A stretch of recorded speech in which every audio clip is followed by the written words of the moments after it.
have the floor, sir. Thank you. Your Excellency, President Vladimir Putin, Highnesses, Excellencies, friends. It is my honor to represent Prime Minister Narendra Modi at the BRICS outreach segment. I convey his greetings to all of you. Let me join colleagues in thanking President Vladimir Putin for the excellent arrangements and the warm hospitality. Excellencies, we face the paradox that even as forces of change have advanced, some long-standing issues have only become more complex.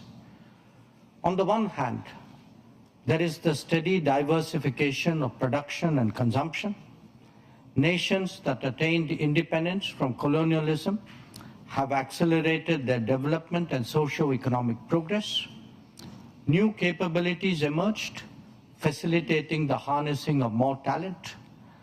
This economic, political, and cultural rebalancing has now reached a point where we can contemplate real multipolarity. The BRICS itself is a statement of how profoundly the old order is changing. At the same time, many inequities of the past also continue. In fact, they have assumed new forms and manifestations. We see that in the access to developmental resources and modern technology and efficiencies. Let us also recognize that the benefits of globalization have been very uneven. Adding to all that, the COVID pandemic and multiple conflicts have aggravated the burdens borne by the global South. Concerns of health, food, and fuel security are particularly acute. The Summit of the Future underlined that the world is in real danger of falling significantly behind in realizing SDG targets. How do we reconcile this contradiction and ensure that the benefits of change reach those who are currently left behind? How do we create a more equitable global order? First, by strengthening and expanding platforms of an independent nature, and by widening the choices in different domains and minimizing undue reliance on those that can be leveraged. This is really where BRICS can make a difference for the global South. Second, by reforming established institutions and mechanisms, especially the UN Security Council in the permanent and the non-permanent categories. So too, the multilateral development banks, whose working procedures are just as outdated as that of the UN. India initiated an effort during its G20 presidency, and we are glad to see that Brazil is taking it forward. Third, by democratizing the global economy through creating more production hubs. The COVID experience is a sharp reminder of the need for more resilient, redundant, and shorter supply chains. For essential needs, every region legitimately aspires to create their own production capabilities. Fourth, by correcting distortions in global infrastructure that are a legacy from the colonial era. The world urgently needs more connectivity options that enhance logistics and mitigate risks.